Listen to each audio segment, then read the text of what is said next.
hey, the Cowboys are in big trouble. I mean, and also you hear Jared at the beginning of this talking about, Zeke, and it's all going to be about Zeke. Well, good luck, because Zeke is not as good of a running back when he's not playing behind Tyron Smith.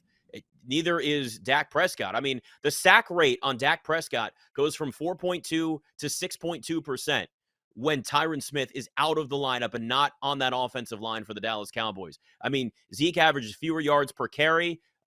His runs of 10 yards or more, the percentage of that happening is less. Everything goes down when Tyron Smith is not a part of this offense. And just a few years ago, the Cowboys were the best offensive line in the NFL, and it is completely eroded. And you've seen all of the guys, we talked about it before, that have left just this offensive line alone. There's all of this turnover. I do not have a lot of confidence in the Dallas Cowboys anymore. This has the feeling of a team that, look, they were the highest scoring offense in the NFL last year. That is not happening this year.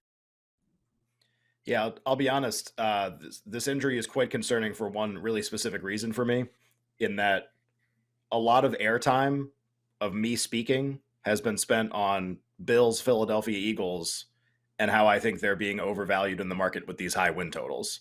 And since I have kind of planted my flag on that opinion, and I still think I'm right, but I'm concerned, because now, since I have done that, I mean, the first time I talked about this was 3 months ago. It's kind of a long time, a lot of time for something to happen. It's basically right after the draft, right after they got AJ Brown. And since that's happened, Washington looks abysmal. Wentz stinks. He still stinks. Chase Young's now going to be out indefinitely, one of their best defensive players. Antonio Gibson apparently may not start anymore and may return punts. All right, that could be going better. The Giants have had a bunch of injuries, and they don't like Daniel Jones anymore. And now Tyrod Taylor is taking reps with the ones. And now Dallas is going to lose their left tackle for a really long time.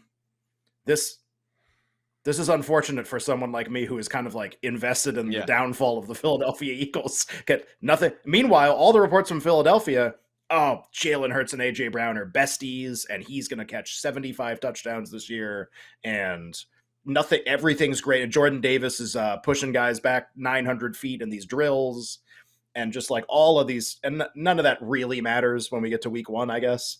But it's just could you throw me a bone here a little bit? And just in terms of the NFC East, I want Philly to go under. And since I have made that bet and planted that flag, all 3 other teams have seen a series of tragedies befall them on the injury front. And it's just okay, so maybe, I guess Philadelphia is just going to win a bunch of games now, I guess. My only hope is that Jalen Hurts is just Jalen Hurts. I guess that could still happen because he's Jalen Hurts. But man, can we stop making it so easy for Philadelphia to win a lot of games? Would really be unfortunate if that happened.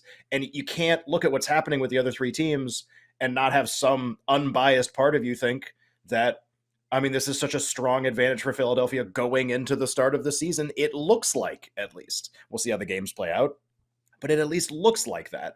And that's really unfortunate for somebody like me that's got this position.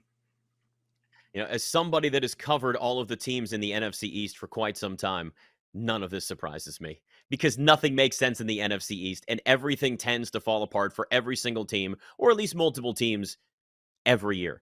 So when the Cowboys were the favorites, I said, well, they're clearly not going to win the division now. So that's why I've been leaning on Philadelphia. And it's looking like a much better situation for them now. I understand Jalen Hurts is going to be the big question mark. And as with any team that has questions at quarterback, it all still lies on that quarterback first in the way they play. But maybe they employ, more of a, 49ers offense, right? Like last year. Run the ball a lot more. Just put Jalen Hurts in a position to succeed. Don't go out and win games, but don't lose them games. And that may be enough. Dak is clearly the best quarterback in the division, but if he's constantly running around, if he's got no time to throw the football, and is missing his really comfortable weapon last year in Amari Cooper, not to mention 2 other receivers that won't be out there at the beginning of the season, and your offensive line is falling apart, and Zeke can run the football. I'm not saying Dallas is a 5-win team, but I would take the under on their win total right now. I'm sure it's moved since then, since this news came out today. I would think it maybe moved at least a little bit.